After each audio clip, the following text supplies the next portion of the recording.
Hey there, Wendy Freeman from Double Page Spread. Just letting you know, our beloved sponsors, DCBS, a discount comic book service.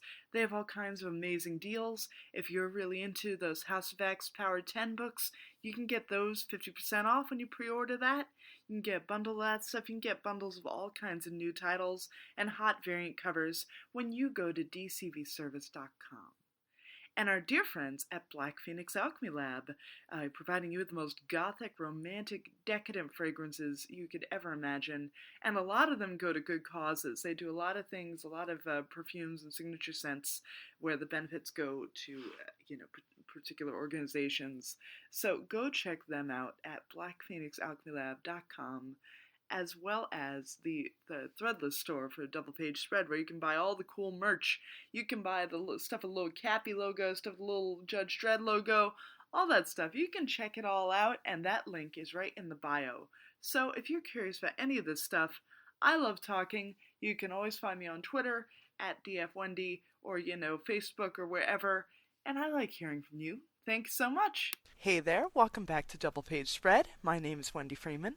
Tonight I am joined by writer Jeff Parker, who you may recall as you've written so much. You wrote Future Quest and Agents of Atlas and Thunderbolt, Batman 66.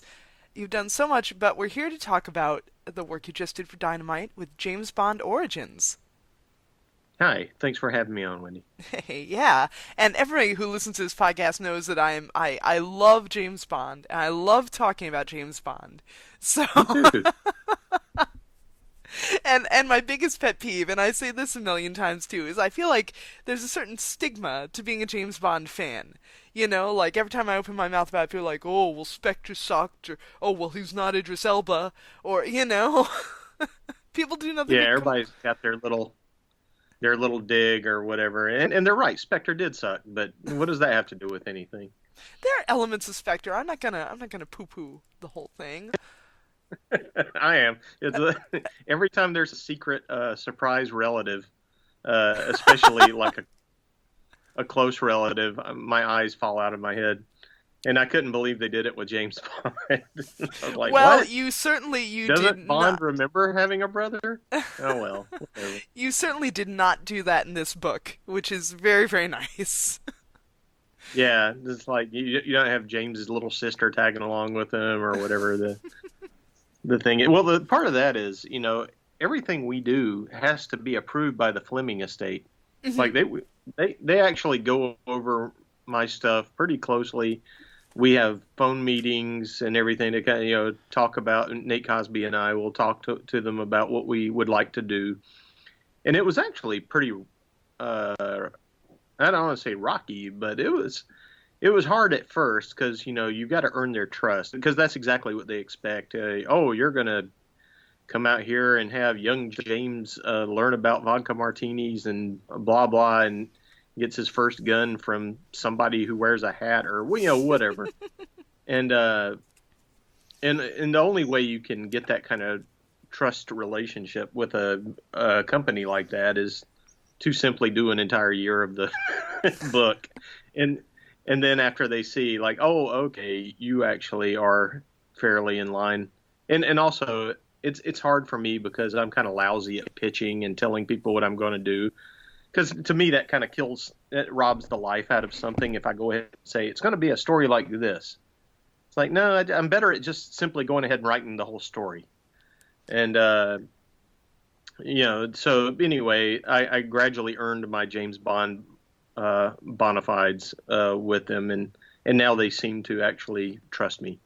Well, I realize that it's been a while since the last James Bond movie, and like, whatever, there have been so many other action films that have sort of picked it up and done it better or whatever, Mission Impossible or whatever. But I feel like you and the other Dynamite writers, the other people doing James Bond, and like Anthony Horowitz, who's writing the novels, like you Hmm. guys are doing such a great job at keeping the franchise fresh.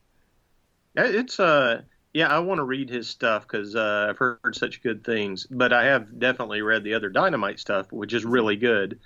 Yeah, I think it's like a lot of us have wanted a chance to work in anything connected to Bond, and so no one's taking it for granted. Everybody's really done their homework. They're all big fans. Everybody, you've probably done this plenty of times where it just inevitably you get on the subject of Bond, whether it was what channel was it that would always do the whole marathon on? ABC. ABC would always do them when I was growing up. It was like every Friday night was Bond night.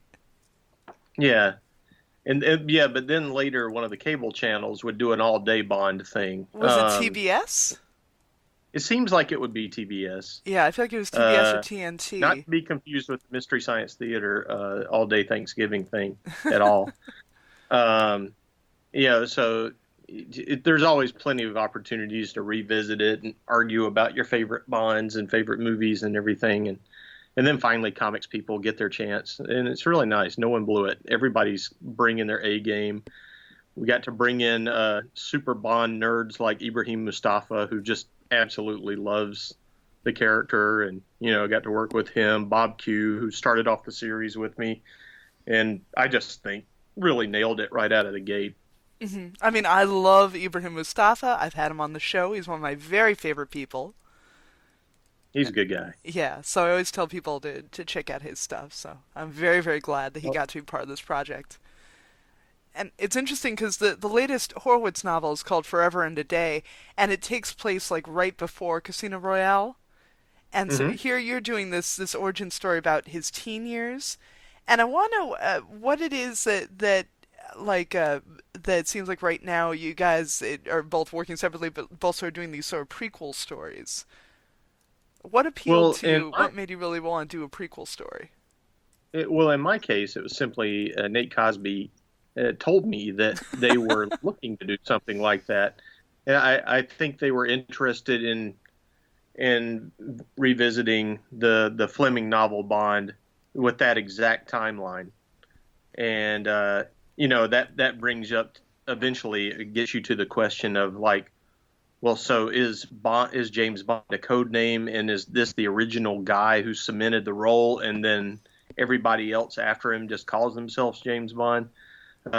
Which, obviously we can't answer because we're back in the past in our book.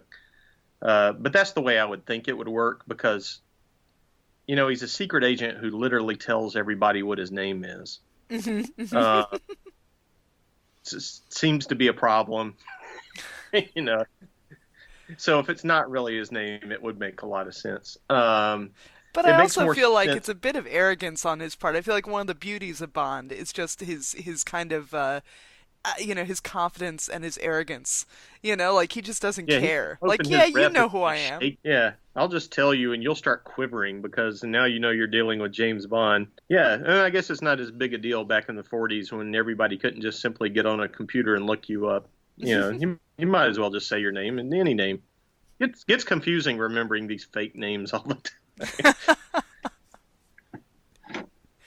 So how much material was out there that you could sort of glean from the Fleming novels and stuff about the idea of teen Bond? Or did you just come up with all that?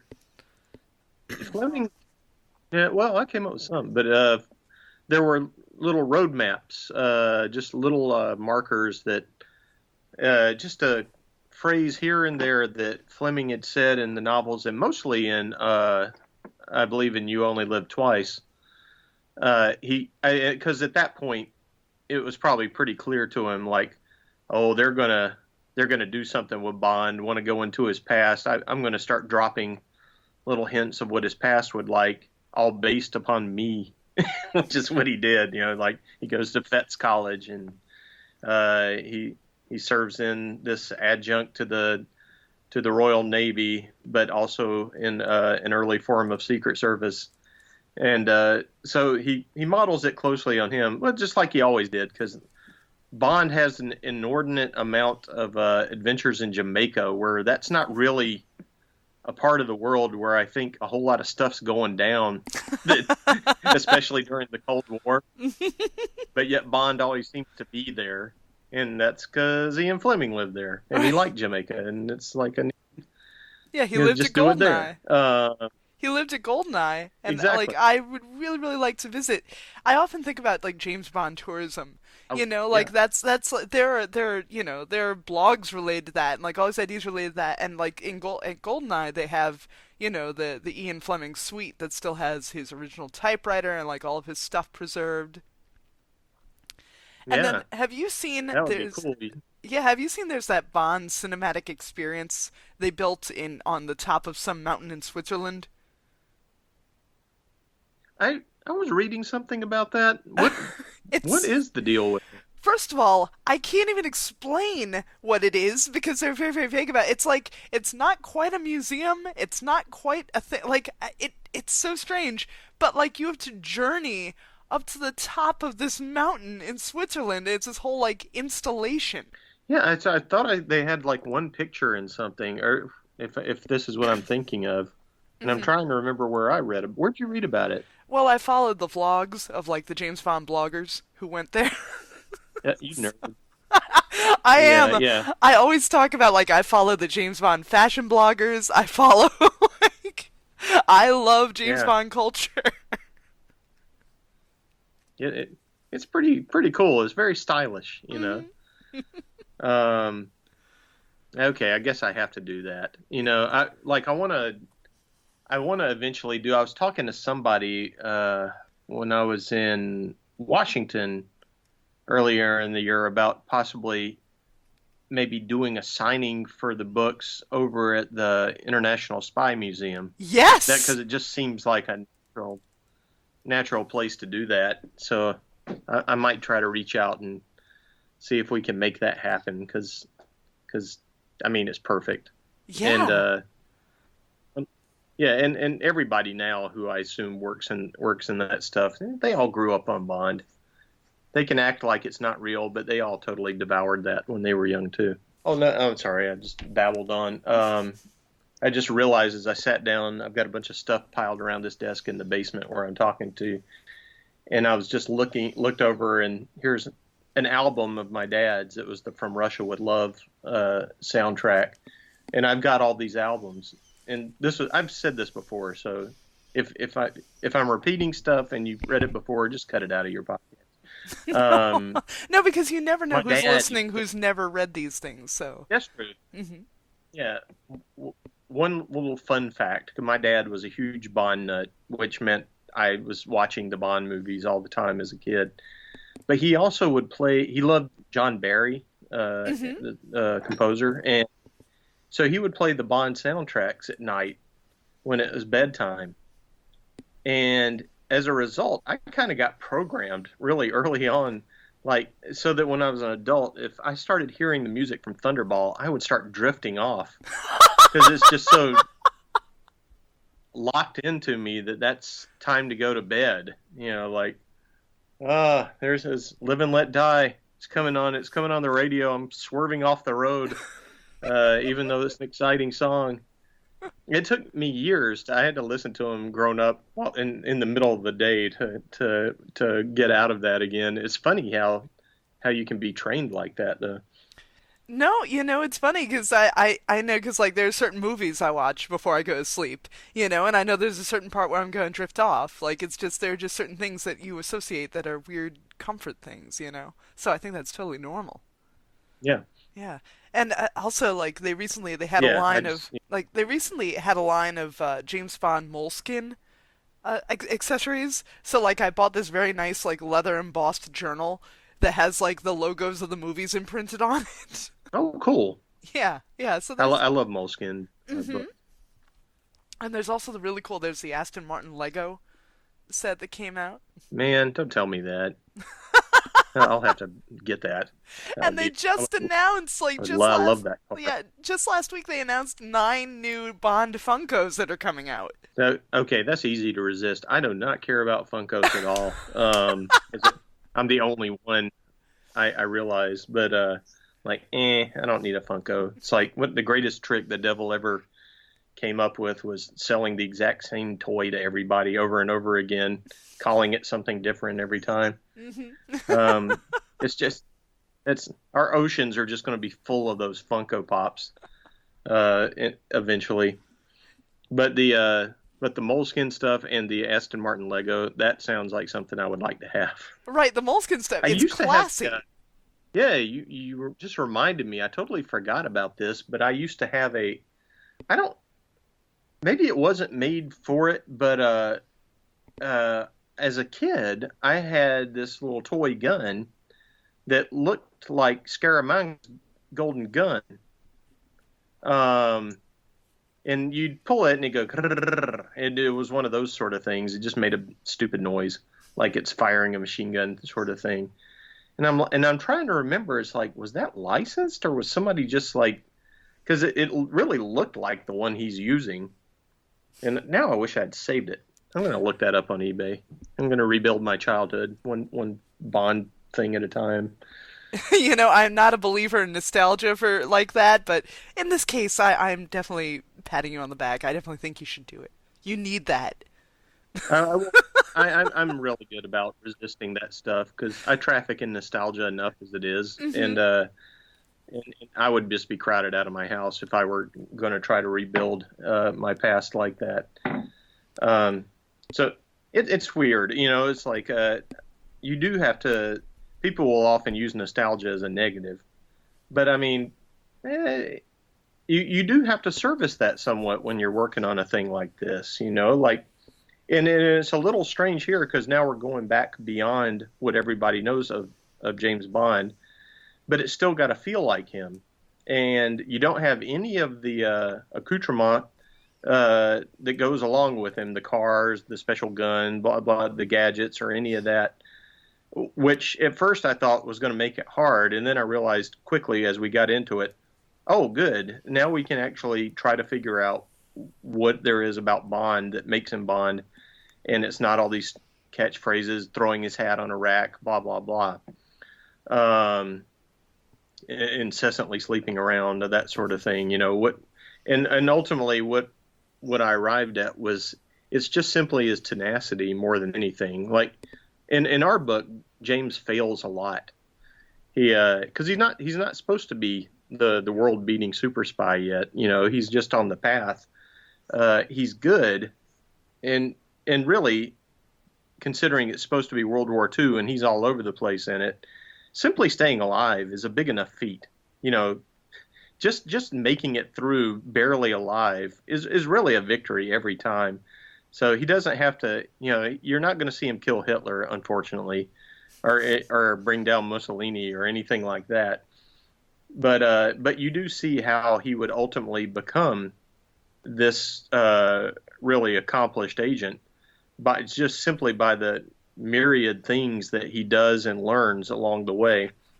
And he does do good, and he does accomplish mostly his missions, but he occasionally fails really big.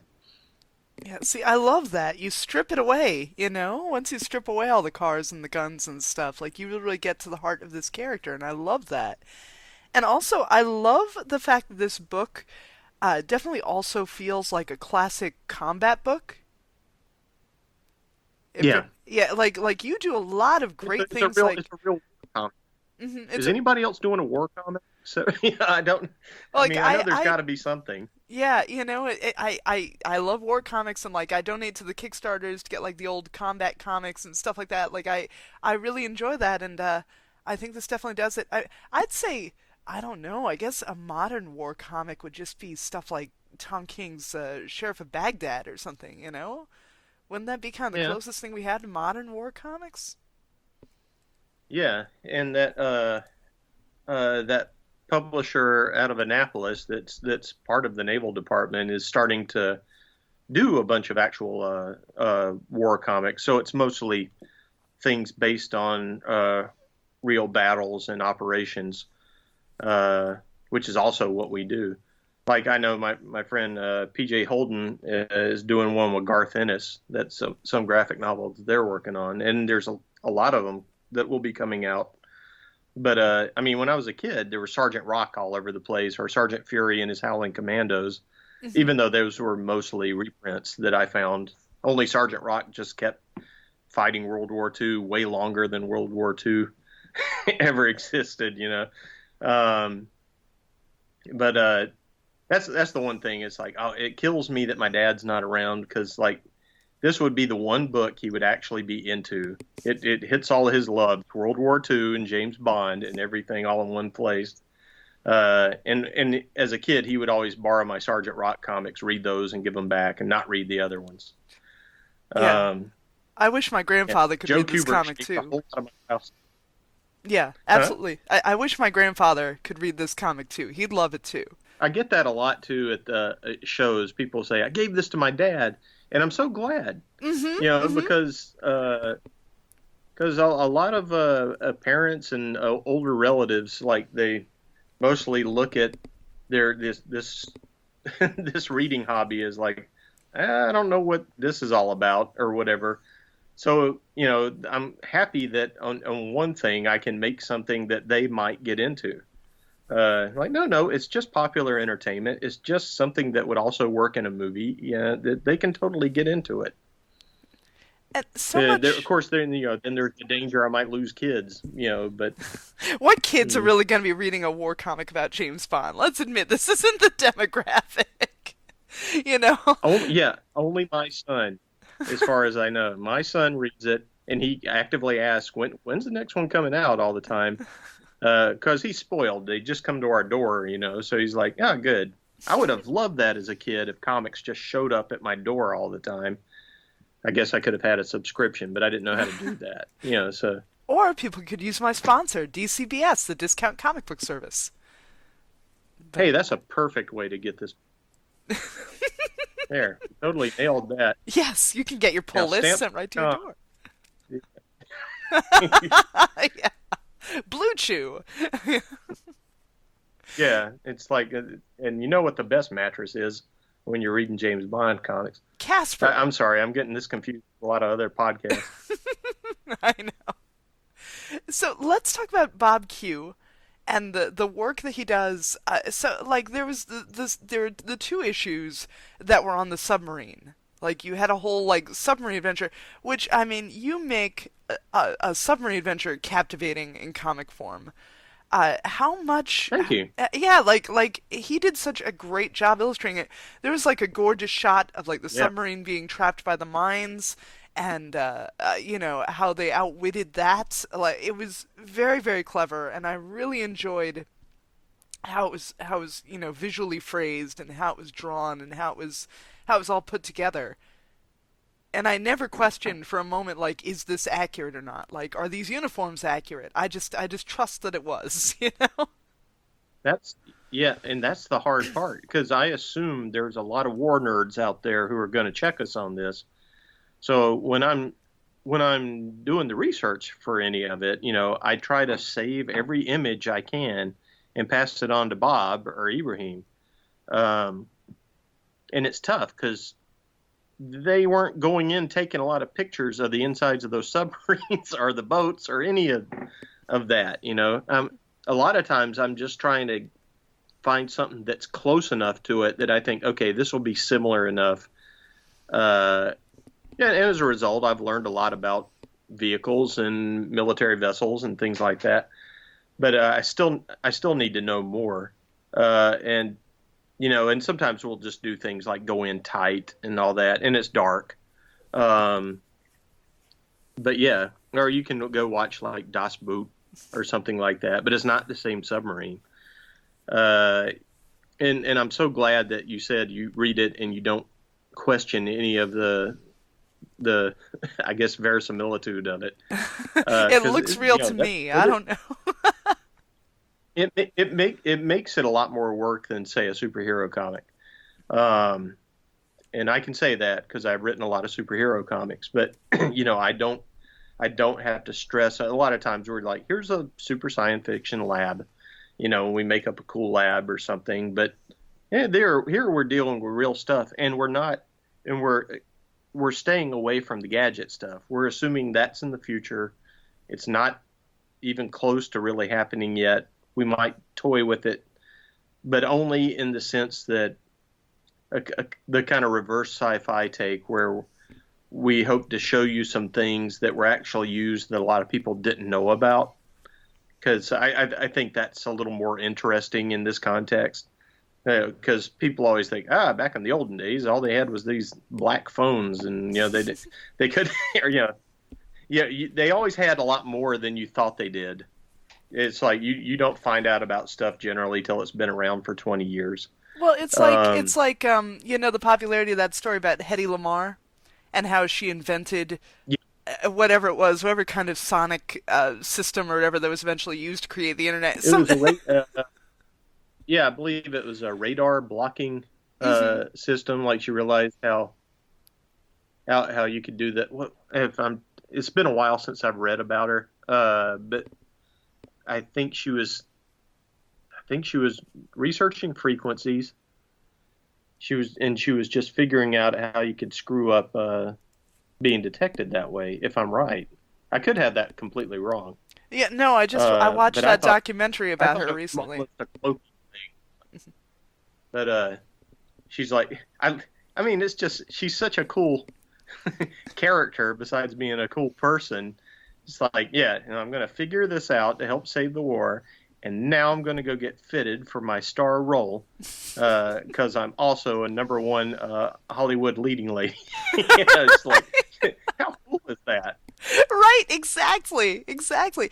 Say, did you watch? There was the miniseries recently on the BBC that was Das Boot, but it was like an all woman Das Boot. No, Yeah, what's it called? Das Boot. Oh, okay. Well, I'll be watching it very soon. Then that sounds great. Yeah, I have it, and I haven't watched it yet, but I'm really excited to watch it because it's so funny. Das Boot is another one of those movies. I feel we grow up and like you have a dad, or you have a grandfather or something who loved it, and it just seemed like the most boring movie in the world, you know. Hmm. And then as an adult, I'm like, holy shit, Das Boot was really cool. You know, that was a good It movie. is really, and it's a weird thing to have to pull off in a comic book. Like, we did the whole silent running bit where they tell them not to talk on the submarine because hydrophones from the German freighter could pick it up. Stuff like that. So they all have to, and Bob is just coming up with brilliant solutions to just kind of get this across, even though we don't have audio in a comic. All that kind of stuff. It's like, oh man, I wish I had sounds to work with. And I don't like to do too many onomatopoeia comic sounds, at least not in the Bond stuff. It just it just feels a little more cartoony than suits the book. Well, I'm sure you did a lot So of we that. were You always did too much of that in Batman '66. yeah, we did so much, yeah, and I probably burnt myself out on it from doing it constantly and that. But that's like where you're supposed to do it. It's exactly what people want.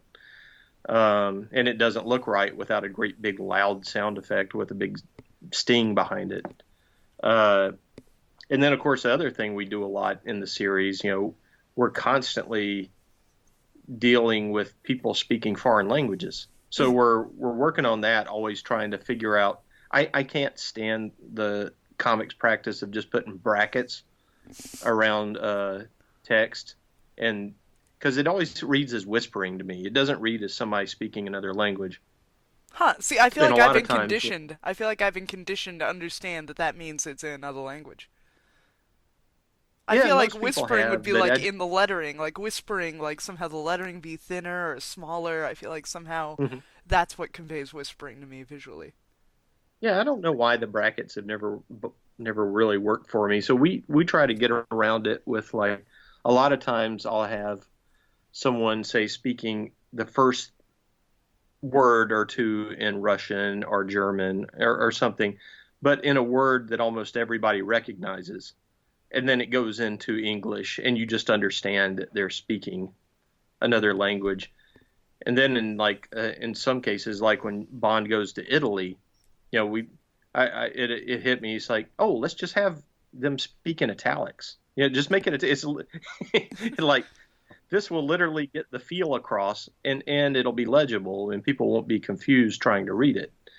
Um, and every now and then, Nate will just slip in a caption just saying everyone's speaking Italian or something like that, Hmm. which still pokes me in the eye a little bit, but I don't think people mind it so much. They understand it's like, okay, we're not a movie. We have to achieve this in a different way. Right. That was another Ian Fleming thing. They told us, it's like, well, Bond knows French and German really well, and at one point I'm like, wait, he got through the whole Cold War and he never learned any Russian? That seems like something that would have been the first thing that he would have been focusing on. Um, so we still do have him pick up a little bit of Russian, but he's by no means able to eavesdrop on anybody. And even when you see him in From Russia with Love, he's going along with another agent who does speak it, so he doesn't have to. Um, but so that's your ground rules with Bond. He can speak German and he can speak French, which is good because we're going to use that a lot. I feel like I learned so much from this book. Like, I liked it when you sent him to Portugal. Like you had to deal with these countries that were very neutral, and you never really Yeah, think about like what Portugal's role in the war was. Nobody ever like reflects on that type of I thing. never thought about Right, I never thought it. Yeah, about it. it's that's been my whole challenge with the series is I've seen all my knowledge about World War II is from the Americans, because that's what I grew up watching, American movies and reading American stories and everything. So now I've been having to learn it largely from the British point of view.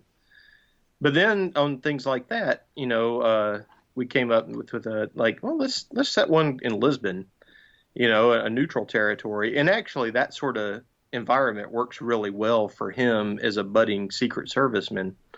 Um, and I'm glad that tends to be everybody's favorite issue of the year, because I was very happy with it. I felt like we really like achieved something special on that one.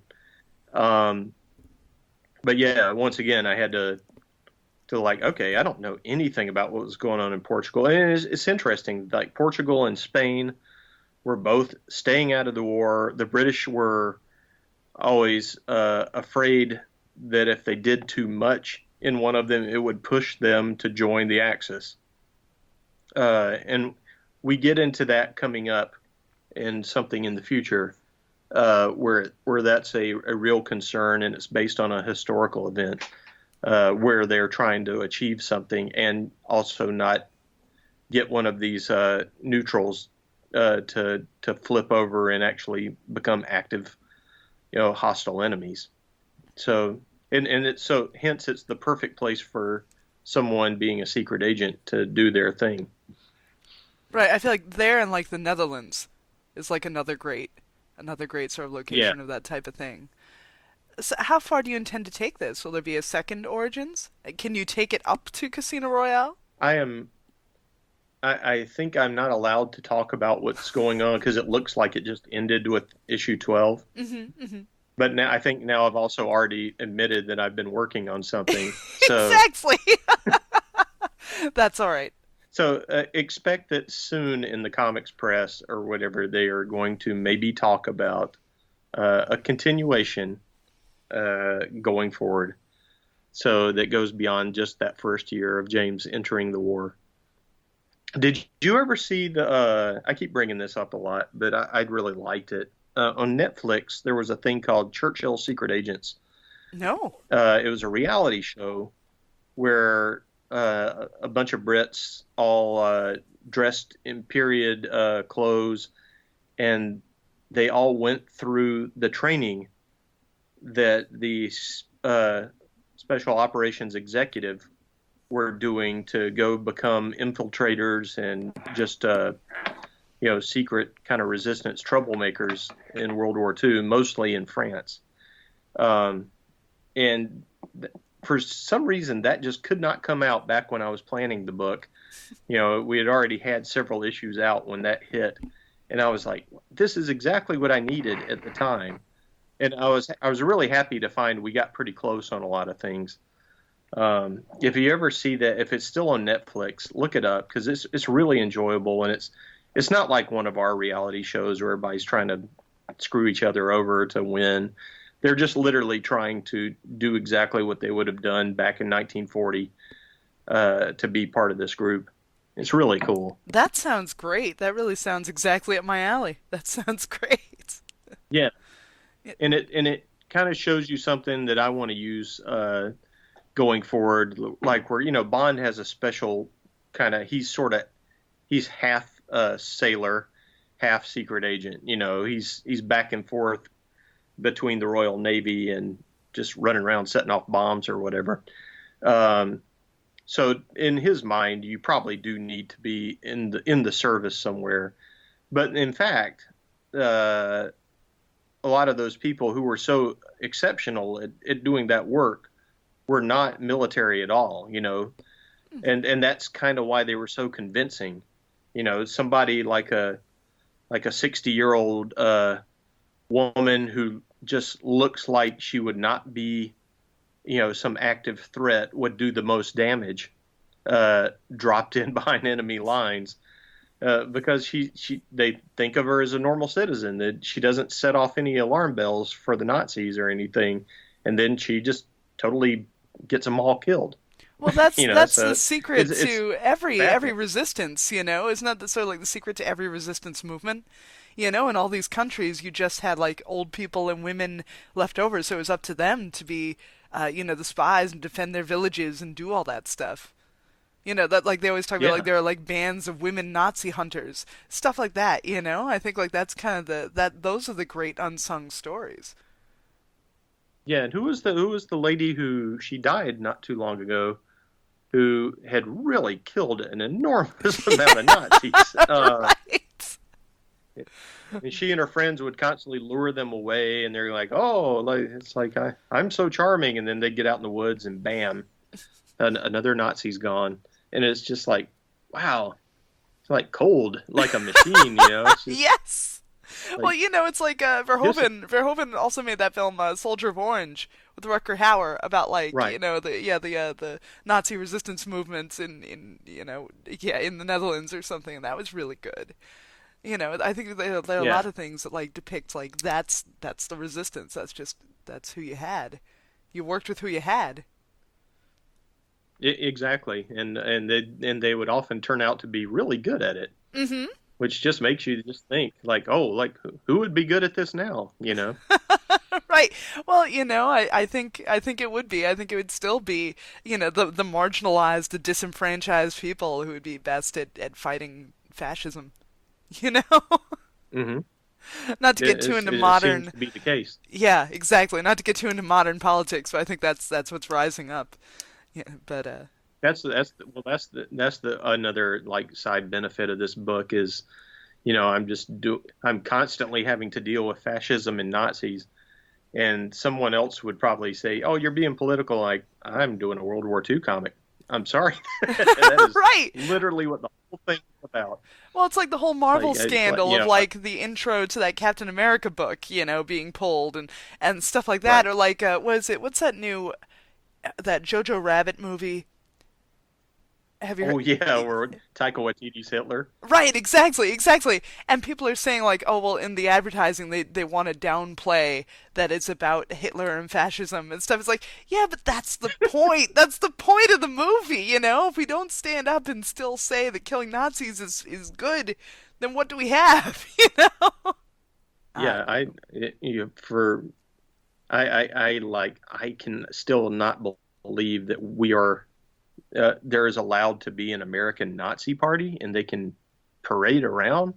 I'm Mhm. like, what the hell did some of my relatives got killed in that war? What was this about? Mhm. If we think this is still okay, Yeah, I've exactly. got an uncle I never met because he got killed parachuting down in Normandy.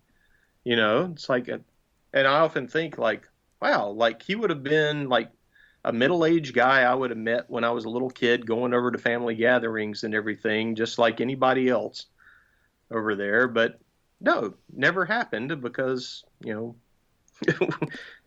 of all the people that, were sent in on D-Day. Mhm. Yeah, I mean, Band of Brothers showed it best. Yeah. Yeah. And then they always do the spooky people just kind of ghost out, you know, later when you find out, and then they died. And Oh, like, oh no, yeah, I don't want to get too choked up talking about Band of Brothers now. yeah. They just all fade away. Hmm. It's kind of a good way to show it. Yeah, yeah, of course. So, and of course, we touched on briefly, you had written Batman 66, which it's funny because Hmm. Batman 66 and James Bond are both regarded as these very elements of high camp, you know? And yet you did Bond Right. like so super, super straight. Yeah. Because well, the first Bond I ever saw was no. The first Bond I ever saw was Doctor No. I actually did see it in order because Oh. my parents would go to these drive-in theater showings of the Bond movies during the summer, and so I saw Doctor No, and in my mind, it was all about this big mechanical dragon that breathed fire in Jamaica, and Bond's super friend Quarrel, who could be cut in the face and laugh about it. Um, but then you'd see then I'd see From Russia with Love and Hmm. stuff like that, and some of that it was very straight enough. It was like in that one you see Bond, he's going out to assassinate somebody. Like, oh, good, James is going to do a real thing that's his job. Yes, yes. you know, Well, I mean, just that it's train not him just sequence. going to a space station. Yeah, that train sequence in From Oh yeah, Russia with Love is still one I think is one of my absolute all-time favorite Bond moments. it's it's it's the best movie fight ever. Hmm. I Yes, mean, yeah. it's very convincing, and they may have sped it up a little bit, but it's because of Robert Shaw. Because I Hmm. don't think Robert Shaw could phone in a performance if he was paid to. Well, Robert Shaw is also so So great in and I Taking remember Pelham 123. You remember oh that? yeah, Yeah, he's and great in that. yeah, and obviously everybody loves him as Captain Quint. Yes, yeah. I mean, he's the heart of that movie. He's the heart of Jaws. Hmm. And then literally, but yeah, and Shaw is now I'm forgetting his His kind of character name? odd Grant. Yeah, something Grant. It'll come to me. Red Grant, I think, is what it is. But that fight he gets into with Sean Connery, he's kind of not fooling around there. And I had a book I remember years ago that was all about the movies of Sean Connery, and there was a little part where they say Connery really complained afterwards, is like because that wasn't choreographed so much. Shaw's really slamming him into the compartment and everything, and he kind of got hurt. He kind of got hurt a little bit, and it's like he was pretty pissed off about it, which is really easy to imagine Sean Connery getting mad because this thing suddenly got kind of too real or whatever. Because but like you say, it's just easily one of the best fight scenes, and my mind always goes back to it like, wow, and that's what 1964. Hmm. Hmm. I think, is it 3 or 4? Yeah. It's one of those years, and anyway, it's I'm still looking at it and I'm still marveling at that scene. Also, it does the classic trope of bringing out a garrote to choke him with. Yeah. Right, you always got that piano wire. I love that. I thought that is such a Bond thing. So you did And the. then James does the whole he does the whole pull the jacket back to have his arms trapped and everything so he can wail on him, and it's such a good fight. Hmm. Hmm. There needs to be like a anatomy of a fight or something about that. There must be something that like breaks down the storyboards or something. I'd like to see that. Yeah, I don't think they storyboarded that. I really think they just had the couple of things they were sure they were going to do, and then Bob Shaw's just like slamming around, and it's just like because it just looks so violent. And when you watch a movie nowadays that are from the past however many decades that gets praised for their fights, they still always feel like people are just trading blows, so it's like a dance. And I think those can be cool and stylized too, but it's also nice to see something that feels real Hmm. and feels like a real threat. Like, oh yeah, you don't get time to think about parrying and blocking someone's punch and stuff. It's always coming at you really fast.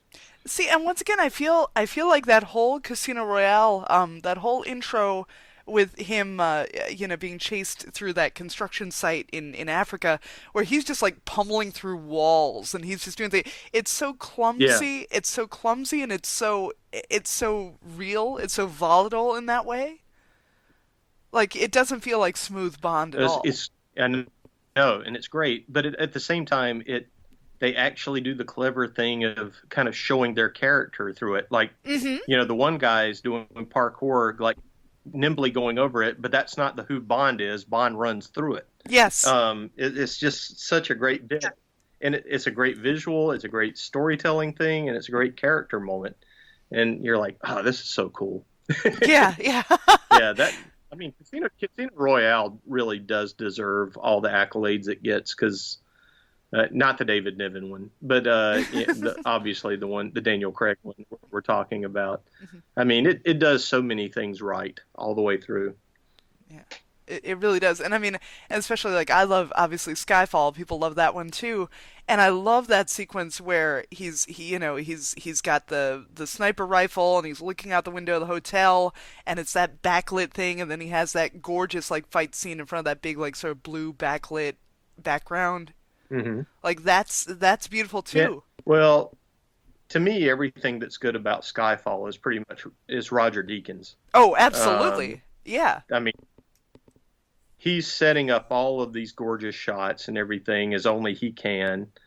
Uh, and there's plenty of stuff I don't like about Skyfall, but I still had a good time in the theater watching it, and I still did my little nerd thing of loving when he and M go get in the Aston Martin, and he makes the little joke about ejecting her and everything. Yeah, I mean, this is just great stuff, and it's great antics with Judi Dench. It's like, oh, this is terrific. I love this stuff. Hmm. Hmm. Um, and it's way better than Spectre. So going back to my original question about Batman 66. So now you did the crossover of Oh, I forgot about that. That's okay. We're That's going to okay. talk about that. So we had the crossover of Batman 66 and Man from Uncle, which of course was like Oh, yeah. classic Man from Uncle. But I love, love, love Guy Ritchie Man from Uncle, and I would give Yes, it's anything. really good. I would give anything if you were able to do some sort of Bond crossover with the Guy Ritchie Man from Uncle. Oh, that would be. I would like that as well. See, that's the other killer to me about Spectre. Like those came out around the same time, and I cannot believe I just liked a Man from Uncle movie better than I liked the Bond movie. And it's just because I don't like. I do not care for Sam Mendes. Oh, It's just I don't feel like he was the right director for the series, and the story, of course. But then the Guy Ritchie thing, he just really surprised me because his over the top style really worked for Man from Uncle so well. I loved all the music that they played, oh, the casting of everybody. Like what's her name? I can't remember the actress, but she was the head of the Golden People in the Guardians of the Galaxy movie. the girl who was the Tomb Is she Raider Tomb Raider? reboot. Yeah, she was like in every movie in that year. What was her name? She's like 7 feet tall. Yeah. Yeah, Uh, I don't know. I don't know what her name is, but she was perfect in that. Oh, And no, no, no, no. You Cavill mean the and blonde. You mean the blonde, the statuesque blonde. Elizabeth something or other. yeah, So she was also in The Night Manager. Did you see that with yeah, Oh, that was yeah, so good. She was so good in that. Yeah, I love her. Elizabeth yeah. Debicki. Oh, okay. It's Yes. really good casting. Mhm. Um, and Cavill and Army Hammer are perfect. And it's kind of interesting take, like going from the old Ilya Kuryakin, who I loved as a kid Yes. or whatever, but David McCallum, he was kind of cool, but a kind of thinking man, sort of whatever Russian agent, and Army Hammer is just kind of like this big super Russian, because he's just a big guy. Mhm. He's almost certainly going to end up being Batman at some point. Um, or one of the big super people. And yeah, it was just so much fun. They had good chemistry, Yeah, exactly. and which is why he should. That's why he should be Batman. So, and then Henry Cavill still is Superman.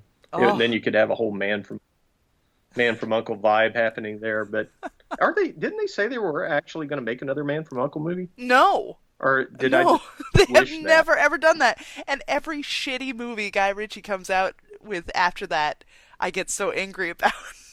I'm so angry they have robbed me Yeah, from it because apparently, it bombed so hard. But at the end, you bring in Hugh Grant at the end, and you're like, "Oh, I want this team." yeah, yeah. Once Hugh Grant's there, you go, oh, good, we got everything. This is perfect. Let's just roll. hmm Um, and then nothing.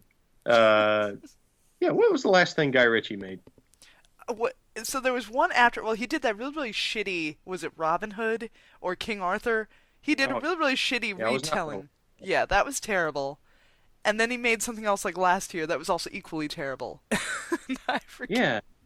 Now, and I know I'm suppressing it on purpose, but I can't think of what it would have been.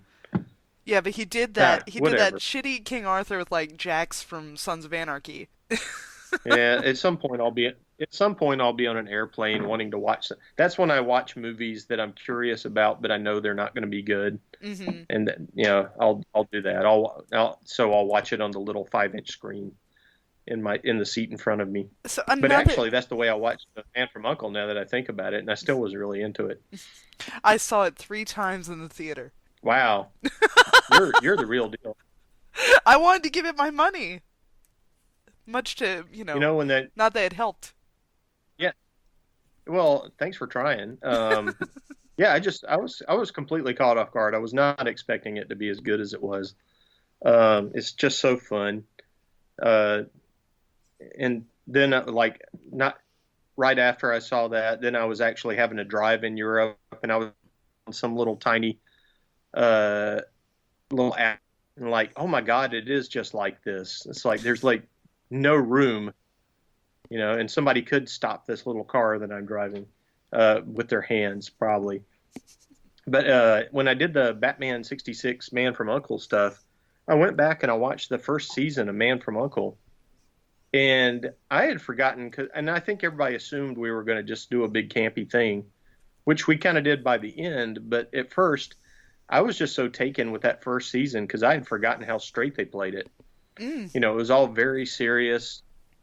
Someone always dies right at the very beginning, uh, and then the agents, Solo and Kiriakin, bring in a normal person and force them into having to be part of this sort of world.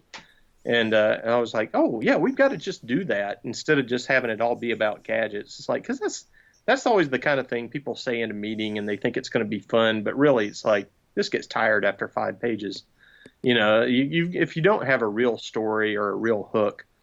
And so to me, instead, what I did was I pushed Batman and Robin over to fit more the Man from Uncle verse a little bit, which you can do with them. They are very adaptable characters.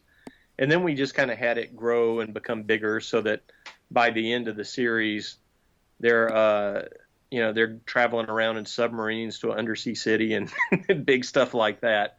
But at first it's very localized and old school. Yeah, it's funny. I was at a bookstore and I found a couple Man from Uncle paperbacks. From like when the show was on, they had done little adaptations or extra novels or whatever novelizations, and yeah, I like to read Mhm. those and just pretend it's Cavill and Army Hammer. Yeah, it should work fine. Yes.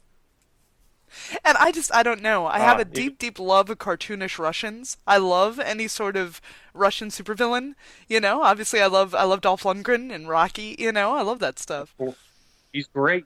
He's so good in it. hmm I'm like you. I jump at the chance to write a Russian not saying articles when they talk and stuff like that.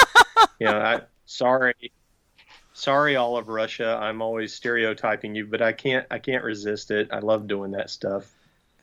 Which Why is are being like this? which is amazing how That's what. like they did Chernobyl, but they made that Chernobyl miniseries with all British actors, which was a great choice to keep it very stoic and very serious. And I know I listened to that Yeah. podcast that the guy did, and he said he made that choice because he didn't want people falling into moose and squirrel accents. You don't want to fall into that. Yeah, I love my moose and Well, squirrel accents. I do too. I was so happy when this season of Stranger Things did that.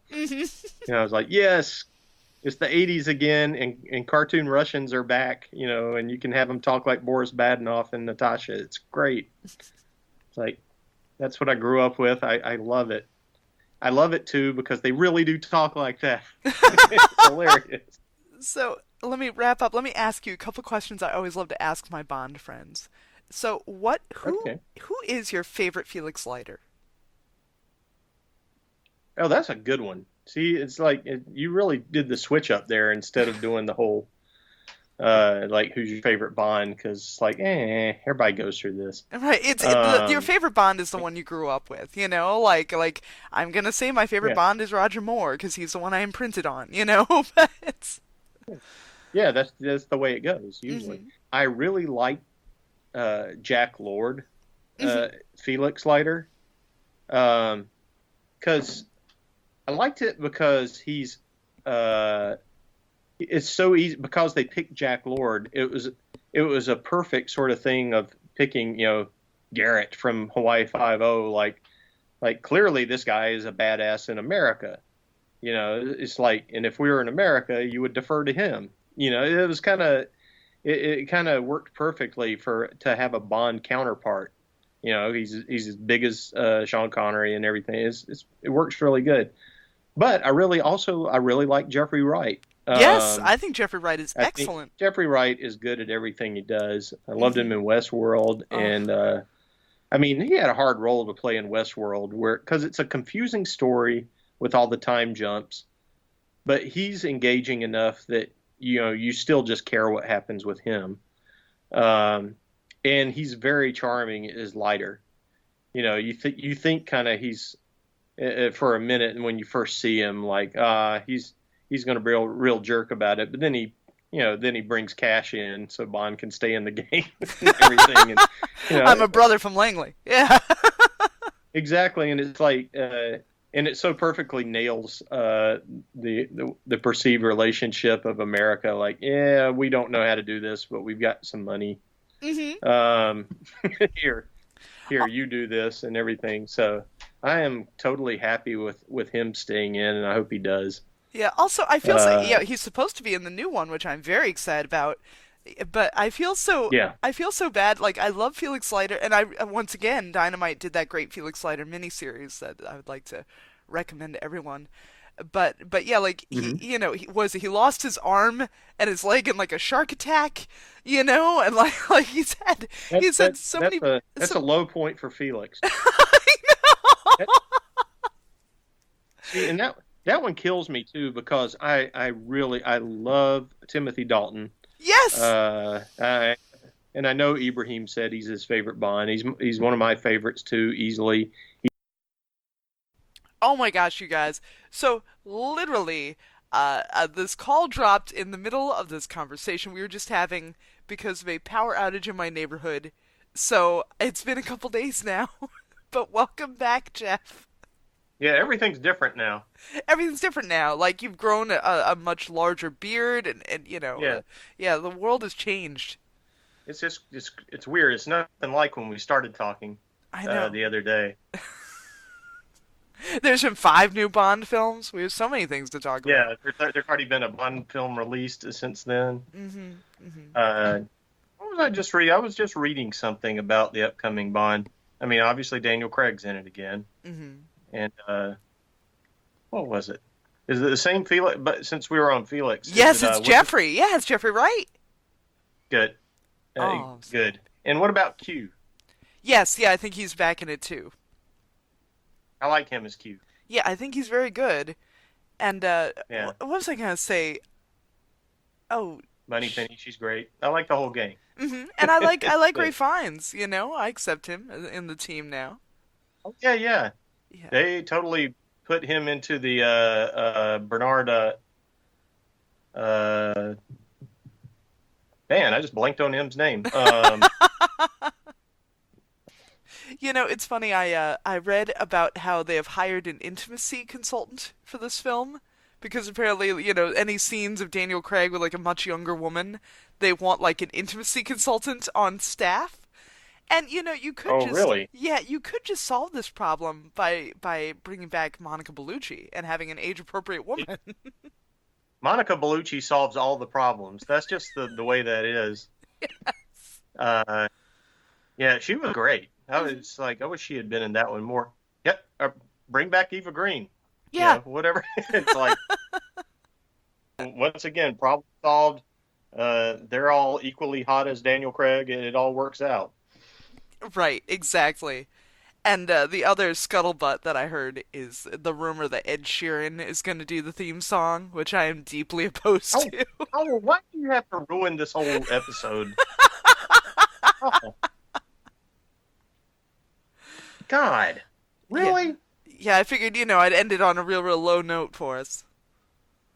Oh, it was Bernard Lee. Just it hit me there, Okay, good. who played M back in the early days. You know who else It, in the recent Bond films I wish I would bring back? You remember Villiers from the first one, the from Casino Royale, the guy who's like M's assistant, that little dude. oh, oh yeah, I like yeah, that that's a good guy. idea. Yeah, let's bring him back. I Yeah, don't, where's he?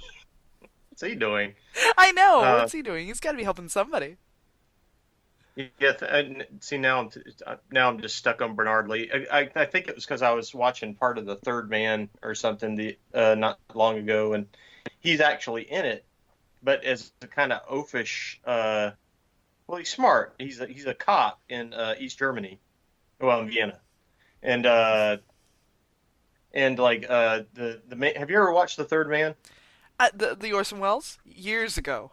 Yeah, it's amazing. It's such a good movie. Hmm. It's the one everyone should say instead of always saying Citizen Kane every time they say a brilliant movie. Say Third Man instead.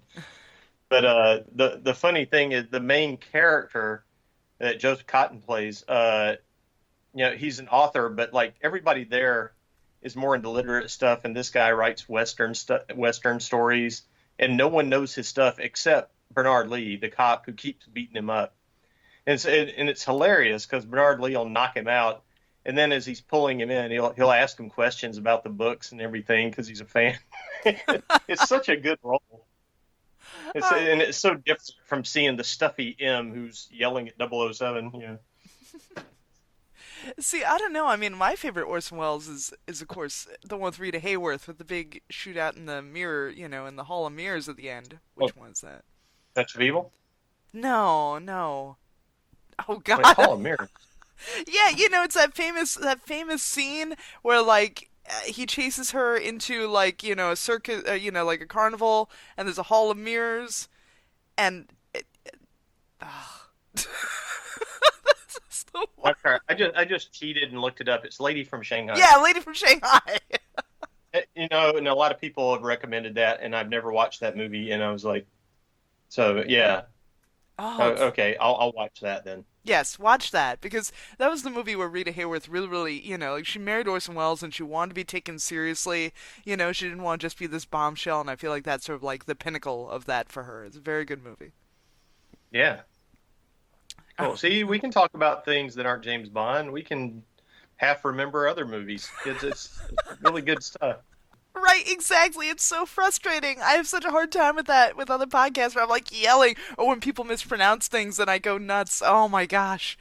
Yeah, we're all like the worst Jeopardy at home contestants. Yeah, yeah. The worst thing ever. Oh my gosh, is this one movie theater, and like they do movie trivia right before like their Tuesday night late night films or whatever. So I'm always there for a late night film, and I had to sit there and listen to them doing movie trivia in like the bar, and it kills me. Oh wow. I hate that. I just want to go see my movie. I don't want to feel frustrated. Yeah, and it's never very hard stuff either. But Right. I know that like if I were on Jeopardy, even though I'm shouting out the answer, as soon as I get up there to have to click the buzzer, I'm just going to stand there. Hmm. It's just, and they'll just wonder, is your buzzer working or anything? Yeah, I'm sorry. It's like why I never call in on the NPR Sunday Puzzle. You know, like as much as I love it, I know I would absolutely just do horrible at it and have to think about it for months. At least if you called in on Wait Wait Don't Tell Me, they'd have a celebrity, doing the puzzle for you. Yeah, the celebrity has to embarrass themselves, and then they go away and go, "Oh well, I'm still rich." So It's the that Hollywood always Squares method. works. I love that show. I listen to that all the time. Hmm. My all-time favorite, of course, was Car Talk, and Yeah. I still miss it. Hmm. It's weird when you find shows like that were kind of podcasts before because they're so unprofessional in many ways. Sorry, I just totally took down all podcasts right there. No, But no, it's true. where it's not slick, or Hmm. it's and it's not planned, and it's people that are drinking coffee or whatever into the mic all the time. There used to be a show that I would listen to when I lived in North Carolina. So it was a local show from Chapel Hill there, and it was called The People's Pharmacy. And it was we always joked, and it was called the Hypochondriac Show because they would they would never air this now, and I'm actually surprised they were able to do it back then. They were straight up giving medical advice on the radio, and with Was it a people doctor, calling it, an actual doctor? I hope. sort of they were. It was just like crowdsourcing your symptoms. I think they were. I think they were semi-retired pharmacists, and they would all they would talk about was wellness solutions, like turmeric, blah blah blah, that sort of Yeah. thing. And Crystals. and pe- and you would get and people would call in talking about their ailments, and it was like it was really painful to listen to actually, but also like a train wreck, sort of fascinating. And I was like, I wonder why that didn't catch on nationwide. I guess it was for a while. I'll tell you my other legitimate favorite NPR show was Marion McPartland's Piano Jazz. Yeah, I knew of that show, but I don't think any of the stations I was on ever had got it. Well, like I loved it because Marion McPartland's this very, very like gentle older British woman who like played piano, she played jazz like for all these years, and so she'd have these different guests on, and she'd have some like famous piano guy on or whatever, and they'd just like randomly riff on things like, oh hey, let's try doing this standard, but like in this key. Oh, I've never done it like that, and then they go out and they bust out this like incredible thing and they're That's just pretty like cool. right it was so great and then like she'd tell you like little hints of stories about like a story starting out about like some sort of trouble she got into with John Coltrane in Paris in the 40s or some shit Nice. and then she wouldn't finish it like she'd intentionally leave things out and you're That's like Mary extremely frustrating. McPartland give us this story. Yeah, and that's the kind of thing you just always like. Now, when I hear someone do that, I'm always jotting this down. Like they're going to come to a signing, and I'm going to ask them about this because this is one of those. This is one of those things they'll answer in person, but they won't say on the broadcast. Right, so I No, that would suspect just driven me nuts with her dropping stuff like that all the time. she was like doing a lot of heroin with Miles Davis or something and just like doesn't want to mention that now on NPR. Hell yeah! It's like, man, I wonder if they've got any of those archived. Yeah, oh yeah, they've got all the episodes on the app. So yeah, I listen to a lot of piano jazz. I love that show. Piano jazz. It's my favorite NPR show. This is But like this is better than like Mary Berry spilling all the dirt on back in the old baking days. You don't know what it used to be like. those bakers are hardcore. Yeah, it's like every single baker I know was coked up before they got started, without a single one. All right, so let's tell everyone when can they get this collection of James Bond Origins? Oh, you can actually get the first part of it right now. The first half of the 1941 series, just called James Bond Origin, is already out in stores. Hmm. Say Great. like, should I say any specific stores? I don't know who you're.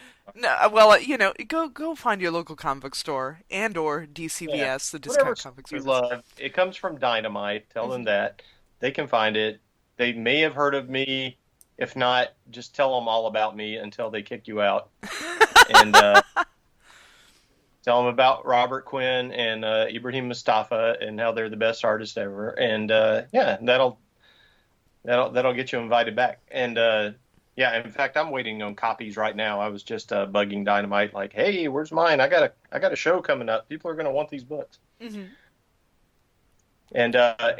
And hopefully soon there will be news about future books that I might already be working on. Nice, nice. Also, I gotta tell you, I really enjoyed Future Quest. I thought you did a great job of that too. Oh, thanks for reading that. Yeah, that was a lot of fun. I loved all those like Hanna-Barbera, the like the Scooby Apocalypse and what was it, that Wacky Racer one? I think they did such a great job at those. Strangely, like my favorite was Flintstones. I know, because it was upsetting. Yeah, Mark and Steve, I just thought just did this great. It was like I am genuinely interested and looking forward to this book every month, a Flintstones comic. It's like, well, this Carl Sagan's going to turn up in it. I was just really into it. Yeah, I am crying about what's going to happen to the bowling ball. Right. Yeah, or the vacuum cleaner, or whatever it was. Yeah, they tackled all kinds of interesting stuff. I was like, yeah, because I often think, well, it's like, I like genre comics and everything. I feel like I'm not the target audience for a lot of them. That one I kind of did feel like I was the target audience for. Cool. Well, thank you so much for talking to me. People, unless they go look at it, they got to check it out. Yeah. Well, and look at ours, which is Johnny Quest and people getting shot, stuff like that. It was cool though. Yeah. Thank you so much for talking to me. Thank you for putting up with me. Oh, that's fine. Well, thanks for knocking out the power to the neighborhood, getting our podcast on here. This is pretty, that's above and beyond, I think. Well, thank you so much. I hope to have you on again. Cool. All right. Bye.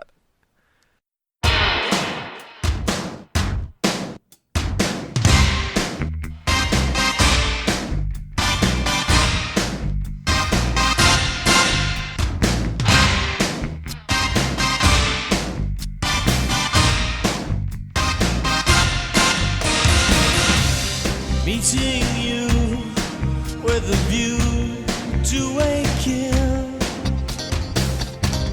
face to face in secret places, feel the chill.